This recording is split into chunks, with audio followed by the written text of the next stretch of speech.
الحمد لله الذي أنزل السكينة في قلوب المؤمنين. أشهد أن لا إله إلا الله وحده لا شريك له،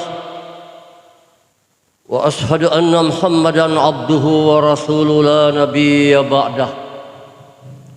اللهم صل وسلم على نبينا محمد صلى الله عليه وعلى آله وصحبه ومن والاه.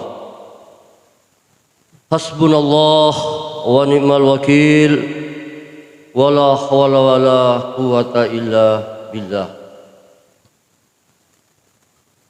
Alhamdulillah wasyukrillah, kita memang patut senantiasa bersyukur memuji kebesaran ilahi Rabbi Allah Subhanahu wa ta'ala, bahwa sungguh dialah Allah yang telah mentakdirkan kita semua ini untuk dipertemukan dengan bulan suci Ramadan 1444 Hijriah. Dan seperti yang disampaikan oleh protokol, subuh ini sudah subuh yang ke-25.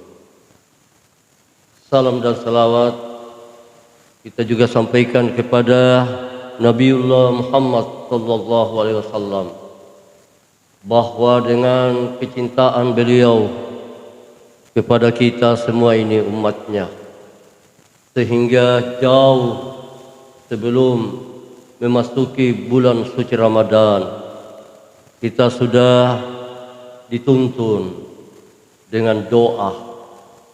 Mulai masuk bulan Rajab kita sudah dianjurkan berdoa, Allahumma barik lana fi Rajab wa Sya'ban wa ballighna Ramadan. Ya Allah, pertemukanlah kami, berkatilah bulan Rajab ini, demikian pula bulan Sya'ban, dan pertemukanlah kami ya Allah dengan bulan suci Ramadan.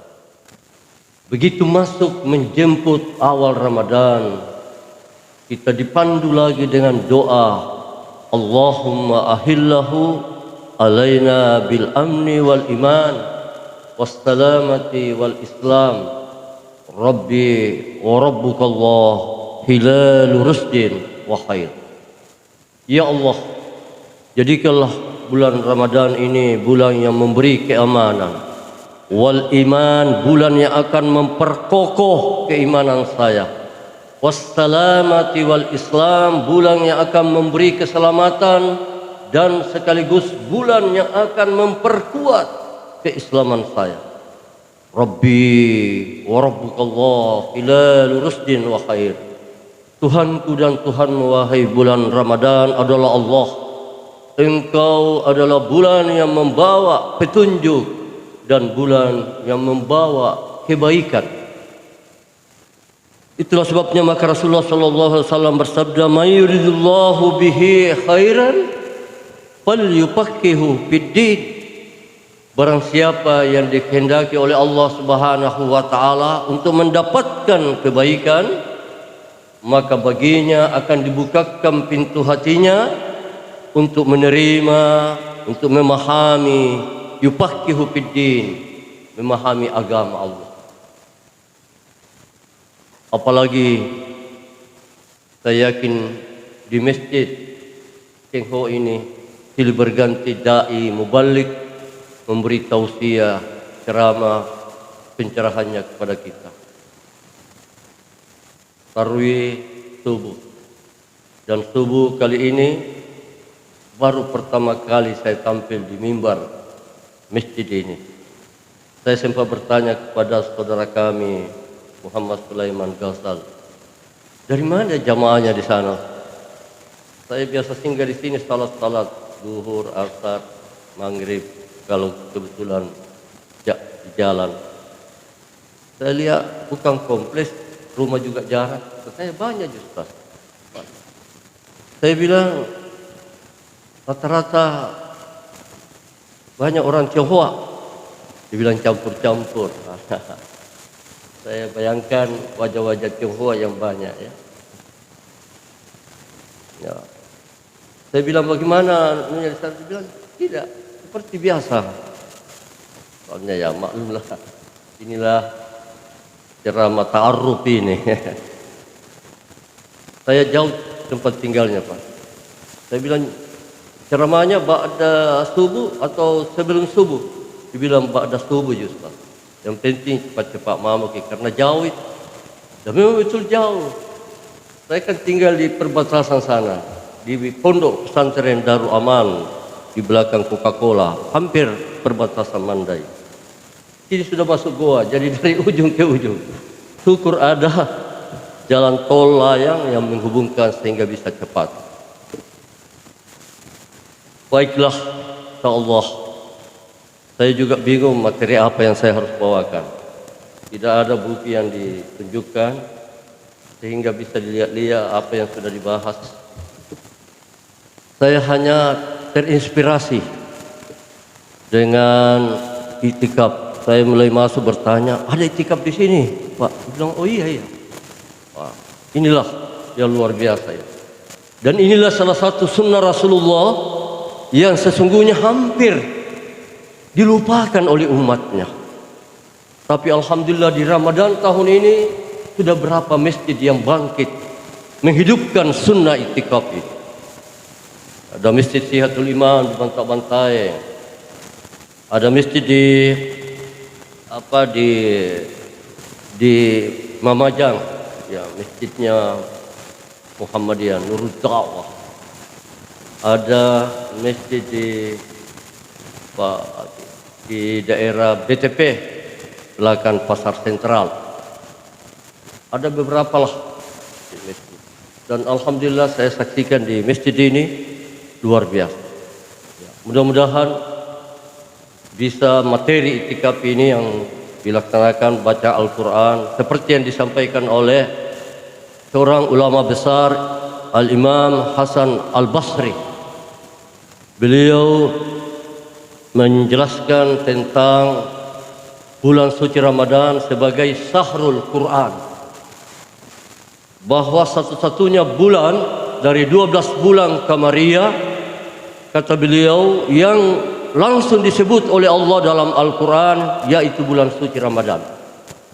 Itulah keistimewaan Ramadan, dan itu sudah dibahas semua oleh para muballigh.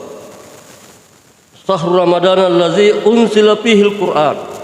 Dan di dalam bulan suci Ramadan ini juga Allah Subhanahu wa taala menyatakan bahwa jika engkau ditakdirkan untuk bertemu dengan bulan itu, ya, berpuasalah. Nah, itulah yang terkandung di dalam ayat 185. Syahrul Ramadan allazi unzila fihil Quran hudal linnas wa bayyinatin minal huda wal furqan faman syahida minkumus syahr falyasum. Oleh karena itu kata beliau, dalam ayat ini ada dua yang perlu berbanding lurus, yaitu antara wasaumuhu dan watilawatah, berpuasa dan tilawah. Itulah materinya itikaf, tilawah, baca Quran, belajar Quran. Makanya lebih bagus kalau tafsir Al-Quran ada terjemahannya. Baca Quran, baca di samping di sela-selanya zikir, istighfar, taubat, doa. Itulah materi-materi itikaf. Nah, itu sebagai pembuka. Adapun tema ceramah saya mau ambil salah satu perspektif Al-Quran yang memang juga kurang dipahami oleh umat. Sehingga apa yang terjadi hari ini di negara kita, bahkan dunia Islam, itu karena umat Islam tidak terlalu memahami konsep kepemimpinan menurut perspektif Al-Quran. Kita hanya bergelut di bidang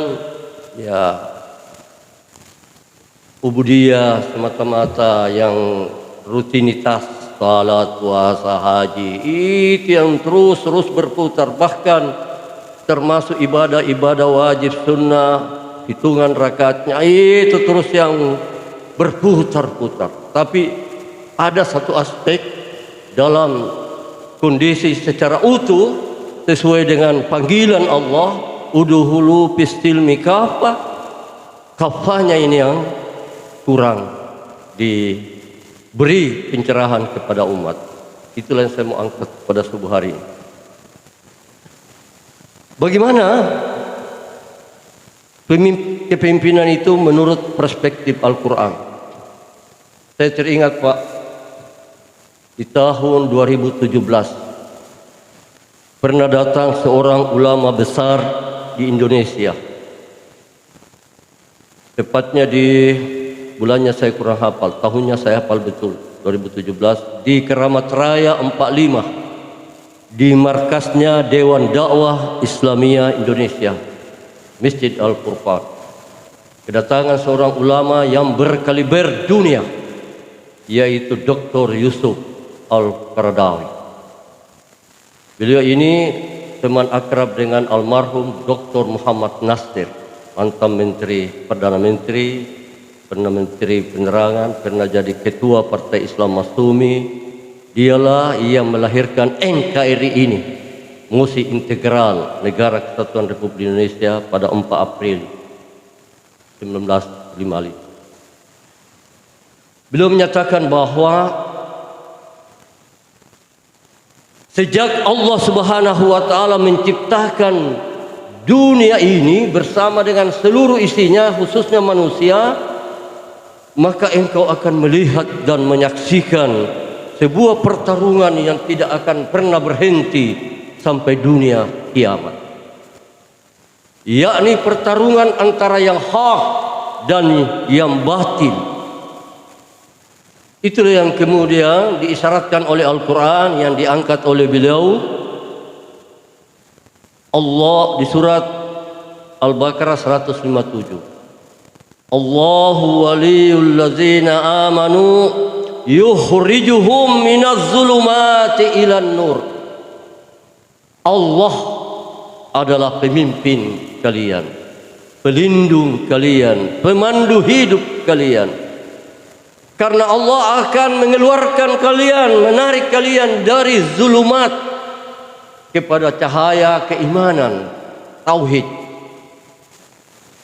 Wallazina kafaru awliya'uhumut tagut.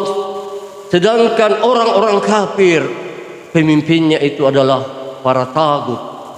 Siapa tagut itu? Adalah iblis laknatullah, setan bersama dengan seluruh konco-konconya minal jinnati wan nas, yang terdiri dari bangsa jin dan manusia, yang cirinya adalah pembangkangan terhadap agama Allah, memusuhi agama Allah, memusuhi orang yang beriman, memusuhi orang Islam.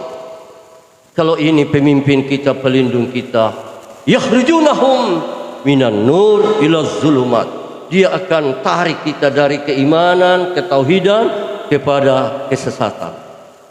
Kamus bahasa Arab Al-Munjid menyebut zulumat itu adalah kekafiran, kemusyrikan, kemaksiatan, kemunafikan dan sejenisnya.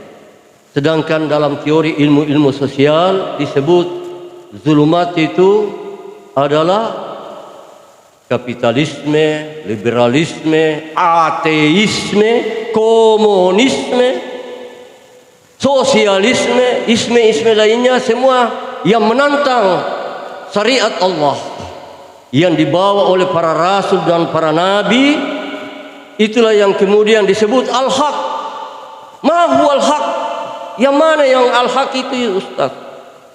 Yang dianjurkan oleh ulama berkaliber dunia ini, Yusuf Al-Qaradawi, bahwa wahai saudara-saudara para mujahid dakwah, hendaklah kalian selalu berada di barisan al-haq ini untuk selalu membantu umat, yaitu al-haqqu min rabbik fala takunanna minal mumtarin.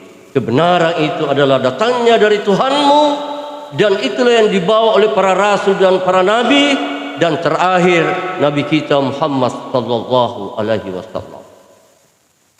Kita harus selalu berada. Kemudian bagaimana penjabarannya? Nah, mari kita lihat di dalam surah Al-Maidah ayat 155. Ayat 55. Al-Maidah 55 ya. Allah Subhanahu wa taala di situ menyebut innama waliyu. Nah, ini kata waliyu itu dalam Al-Qur'an berjumlah 43 kali disebut oleh Allah Subhanahu. Jadi innama waliyu, waliyu itu adalah pemimpin. Sama biasa kita sebut wali kota. Wali kota adalah pemimpin kota. Wali kelas, penanggung jawab di kelas. Wali santri, penanggung jawab para santri. Wali murid dan sebagainya. Siapa itu pemimpin kita? Innama waliyukumullah. Yang pertama Allah, wa rasul. Siapa lagi? Wal mu'minun. Orang-orang yang beriman. Inilah yang harus selalu dijadikan pemimpin. Tapi siapa itu orang yang beriman, Ustaz? Ya, wal iman disebut dalam Al-Quran itu selanjutnya allazina yuqimunas shalah wa yu'tunaz zakah wa hum raki'un. Orang yang beriman yang mendirikan salat, mengeluarkan zakat, wa hum raki'un, dan mereka senantiasa ruku dan sujud. Jadi jangan pilih pemimpin yang kita ragukan apakah dia salat atau tidak. Kalau jarang dia di masjid bersama dengan jamaah mendirikan salat, berdosa kita kalau kita angkat dia pemimpin.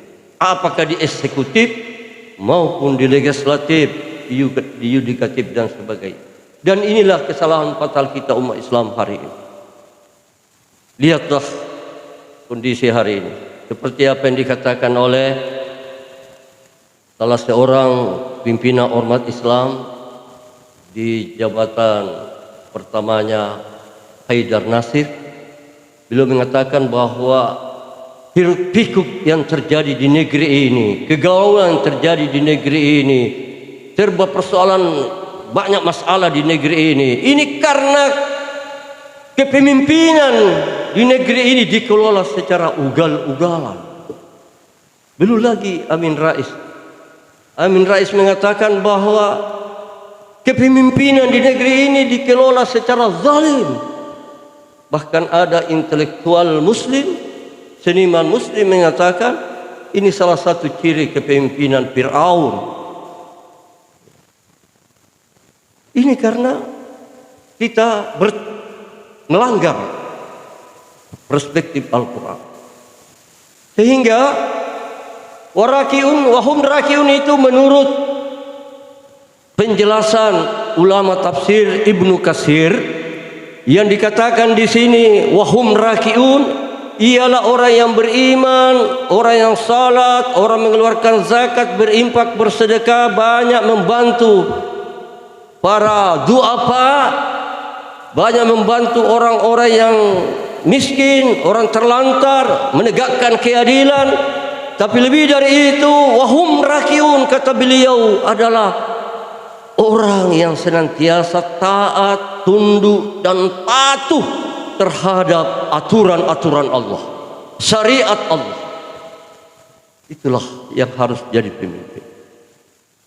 Kalau itu ya, amallah dunia ini, amallah negara kita ini. Ya, karena itulah memang tujuannya. Bagaimana mensejahterakan, bagaimana memakmurkan, bagaimana mendamaikan, sa'idun fid dunia wa sa'idun fil akhir. Inilah yang mudah-mudahan insya Allah pasca Ramadan ini umat Islam akan semakin dewasa, semakin matang untuk melihat konsep kepemimpinan, sehingga negara kita ke depan akan lahir pemimpin-pemimpin yang betul-betul beriman, berintegritas, berilmu. Apalah gunanya itu perguruan tinggi dibangun banyak-banyak. Kita ini orang tua sampai menyekolahkan anak, mengorbankan demi untuk mendapatkan ilmu. Karena kita harapkan dari sanalah, dari perguruan-perguruan tinggi itulah yang penjaganya adalah para guru besar, doktor, profesor. Dia bisa mendidik bagaimana melahirkan pemimpin-pemimpin yang baik, pemimpin-pemimpin muslim berdasarkan perspektif Al-Quran. Karena itu yang dinyatakan oleh Allah dalam Al-Quran. Al-Baqarah, syahidallahu annahu la ilaha illahu wal malaikah wa ulul ilmi qaimam bil qist la ilaha illahu wal azizul hakim. Allah mempersaksikan dirinya tiada Tuhan selain Dia. Demikian pula para malaikat, wa ulul ilmi, dan orang-orang yang memiliki ilmu pengetahuan. Siapa orang memiliki ilmu pengetahuan? Menurut Ibnu Taimiyah, ulul ilmi dalam hal ini orang yang banyak memiliki ilmu pengetahuan termasuk di bidang agama. Itulah yang kemudian disebut al ulama warasatul anbiya. Ulama itu adalah pewaris Nabi. Para doktor, para profesor yang memiliki pengetahuan, termasuk pengetahuan agama, itulah pewaris. Dan pemimpin harus lahir dari situ. Jangan lagi ada pemimpin ke depan yang justru lahir dari gorong-gorong. Ini apalagi pemimpin yang diternak oleh para oligarki. Oleh karenanya, karena saya berada di Masjid Cheng Ho ini, kita perlu juga berterima kasih kepada yang namanya Ahok. Kenapa Ahok, Ustaz? Itu larangan di situ, Al-Maidah 51. Ini saya biasa sebut, ini ayatnya Ahok ini. Ya ayyuhallazina amanu la tattakhizul yahuda wan nasara auliya. Jangan kau pilih pemimpin Yahudi dan Nasara. Jangan angkat. Jadi bukan persoalan Cinanya. Kalau Cinanya seperti Sulaiman Ghazal, kita bisa sepakat calon gubernur. Muslimnya, berimannya, ya, gara-gara Ahok, sehingga umat Islam di Jakarta terbuka matanya. Yang tidak pernah melihat Al-Maidah 51 itu dia cari. Apakah itu Al-Maidah 51 yang kemudian menyebabkan Ahok di penjara dah, memena Islam dimenangkan di DKI, sehinggalah muncul terpilihlah Anies Baswedan sebagai gubernur. Karena penyebab asbabnya itu Al-Maidah 51. Ya. Kalau tidak itu, sebab mustahillah itu Anies Baswedan terpilih. Itu karena kesadaran.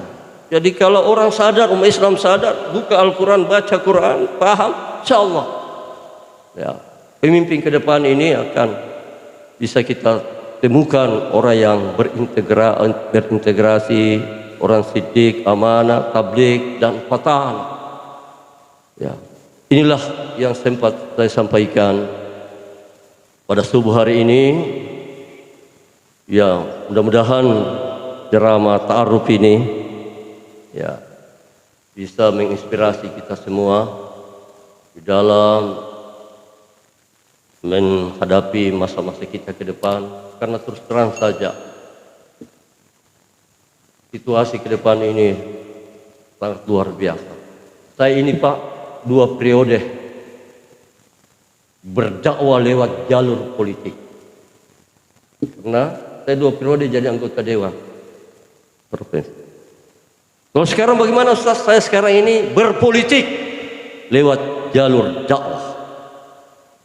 Wih, ada larangan Pak, tidak boleh bicara politik di masjid. Siapa bilang? Tidak bicara politik Islam. Makanya saya pakai jaket Dewan Masjid Indonesia, karena saya salah seorang wakil ketua Dewan Masjid Indonesia Provinsi Sulawesi Selatan. Wakilnya Pak Amin Sam. Saya banyak mengikuti diskusi-diskusi Dewan Masjid di Jakarta. Kalau bicara politik Islam, wajib. Nah, saya berapa ceramah dia bilang, Ustaz ini kerjanya di mana? Saya bilang saya guru pondok pesantren, guru dan dai. Jarang Ustaz berani yang bicara begitu. Saya bilang, kenapa bisa? Dia bilang, takut orang. Itu terserah dia. Kalau mubalik takut, bagaimana nih umat? Kalau mubaliknya sendiri tidak mampu menyuarakan yang benar itu benar dan yang salah itu salah, aduh, hancur kita. Takut itu umat, kasihan. Ditakut-takuti kita terus. Suarakan kebenaran. Ya, biasa. Saya memang dapatkan informasinya tentang kegiatan Dewa Masjid Goa ini di bawah Pak Dr. Hasan. Luar biasa ya. Ya, kita support ya, kita dukung itu. Ya Allah. Karena memang itu juga pesannya almarhum Dr. Muhammad Nasir. Ada 3 institusi yang perlu dijaga. Salah satu yang ketiga itu adalah masjid. Jadi yang pertama pondok pesantren, karena di sanalah dibina akidah umat. Yang kedua perguruan tinggi, karena di sanalah lahir pemimpin-pemimpin Islam. Dan yang ketiga adalah masjid, karena di masjidlah pusat pembinaan umat. Sampai-sampai almarhum Buya Hamka mengatakan, pertahanan terakhir bagi umat Islam di Indonesia untuk menghadapi segala kemungkinan, kembalilah ke masjid. Karena di masjidlah itu ada jaminan oleh Allah. Seperti di At-Taubah, innama ya'mur masajidallah man amana billah wal yaumil akhir wa aqamas shalah wa ataz zakah wa lam yakhsha illallah. Yang bisa diharapkan menjaga, memelihara, mengembangkan masjid, memajukan masjid ialah orang-orang yang beriman kepada Allah, beriman kepada hari akhirat, kemudian mendirikan salat, mengeluarkan zakat, walam yakhsha illallah, orang yang tidak takut kepada siapapun juga selain Allah. Dan mudah-mudahan jamaah masjid Teho ini termasuk di dalamnya itu. Lam yakhsha illallah.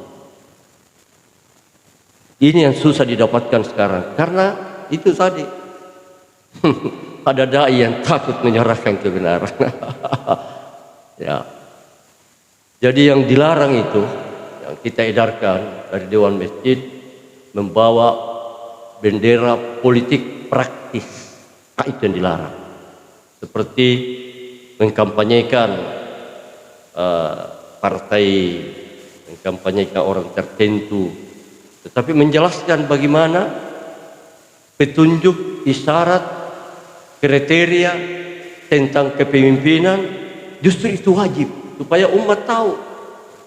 Nah, itulah yang saya selalu sampaikan di mana-mana.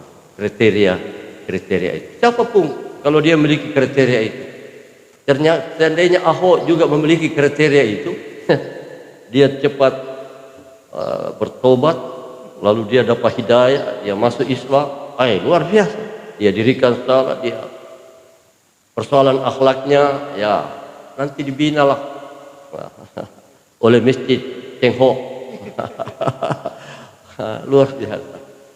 Di pesantren kami Pak, ya, baru-baru 2 bulan yang lalu itu diberangkatkan santriwati itu orang Cina, namanya Haji Ishak, yang punya tamban di Marwali Utara. Dia juga banyak membantu pesantren. Orang Cina Islam. Orang Cina Islam dia. Jadi kalau orang Cina Islam, wah luar biasa. Jadi kesulitannya Bapak ini Pak Amin ya, cobalah dekati para al-agniya, buat proposal, itu yang kita sampaikan kepada Pak Doktor Pak Hasan. Ya, sentuhlah pintu hatinya para agniya itu untuk bisa menyisihkan sebagian rezekinya demi untuk dakwah. Karena memang ini yang perlu dan itulah salah satu yang dikembangkan oleh Dewan Dakwah Islam Indonesia, dan saya ini termasuk salah seorang alumni. Saya 4 tahun Pak berkeliling di daerah kristenisasi di Maluku, daerah Tobelo, Taliabu Timur, Taliabu Barat, sampai ke Almahera. Saya 4 tahun di lapangan. Sudah sering bersama-sama dengan pendeta di lapangan. Ya, sama-sama dia mengabar Injil, ya kita sebagai dai Dewan Dakwah. Dan alhamdulillah ya, dalam tugas itu saya dapat jodoh Jadi istri pertama saya ya, dapat anak kepala desa. Jadi sampaikanlah kepada para dai itu, tak usahlah berdakwah lah. Kalau anak ada bujang berdakwah, insya Allah jodohnya itu nanti di lapangan. Ya, karena saya ini rasakan itu. Jodoh saya di Medang lapangan. Ya, sampai saya pergi berdakwah itu pakai sampan sendiri, belajar mendayung. Ya, sampai belajar berlayar, pakai layar sendiri karena di sana susah untuk daratan, harus lewat pinggir-pinggir, harus kita punya sarana. Saya sudah alami semua itu, punya perahu sendiri, berlayar sendiri, pergi berdakwah. Luar biasa. Jadi itulah saya akhirnya begitu selesai, ya Pak Nasir katakan, ya kembali berdakwah di parlemen. Jadi di parlemen juga itu perlu berdakwah. Jadi jangan kita salahkan politik ya. Inilah juga salahnya sekarang umat Islam, kenapa kita kalah ini? Ini parlemen sekarang ini sudah banyak ateisme di sana. Orang bicara agama diuhui. Saya biasalah dilaporkan teman, bahayanya di parlemen sekarang. Tapi kenapa? Kalau ada orang bicara keluarkan ayat, langsung ada yang teriak. Jadi di parlemen sekarang ini sudah berbahaya. Kenapa? Karena kita umat Islam yang salah, tidak mau orang-orang baik itu masuk. Ya, seperti kata Nabi Yakub kepada anak-anaknya, waktunya dia mau masuk Mesir, la tadkhulu abwab, la tadkhulul bab, walaki yadkhul abwab. Jangan kau masuk lewat satu pintu, tapi lewatlah beberapa pintu. Jadi banyak sarana yang bisa dijadikan, karena kita punya negara-negara demokrasi harus, dan itu sistem ini yang paling jahat ini. Biar bagaimana pemimpin ini, kalau sistem tidak berubah, bagaimana merubah sistem itu di undang-undang, di parlemen. Makanya Mahmud MD mengatakan, ya, malaikat masuk di sini bisa jadi setan. Karena itu, kalau yang membuat regulasi, membuat undang-undang, membuat aturan itu orang yang tidak paham agama, tidak paham, bisa saja. Inilah kehancuran kita hari ini, karena kita ya meninggalkan itu. Itulah pentingnya politik Islam sebenarnya. Kalau Imam Malino ini dari dulu ini betul-betul fenomenal ini. Saya 80-an itu ke Balambuki dulu. Ada masjid kita bangun di sana, di daerah Balambuki. Dan itu pernah ditugaskan salah seorang mubalik Dewan Dakwah, Ustaz Ahmad Tawalla, tahun 80-an. Hanya sekarang ini regenerasinya Mami, tidak tahu lagi sekarang siapa selanjutnya beliau. Nah, memang apa yang disampaikan oleh siapa namanya? Irfan. Jadi sebagai pelanjut lah, ya surat tantangan itu ya. Syukurlah ada pelanjut, ada Irfan. Ya, saya kira apa yang disampaikan ini juga bagian dari ya itulah duka sukanya mubalik di saya, karena saya rasakan ya, kalau tapi ya insyaallah selama kita sabar melaksanakan amanat tugas itu untuk membenting umat, ya menjaga umat, kalian ini adalah orang-orang yang memang ya bisalah ya menyelamatkan ini, karena memang tidak berbanding ini antara gerakan misionaris dengan gerakan dakwah, tidak berbanding lurus. Mereka lebih dari segi pendanaan, dari segi pengorganisasian, mereka memang lebih hebat. Tapi syukurlah di Indonesia ini bukan hanya Dewan Dakwah, tapi sudah juga dilaksanakan oleh lembaga dakwah seperti Wahdah Islamiyah, Hidayatullah.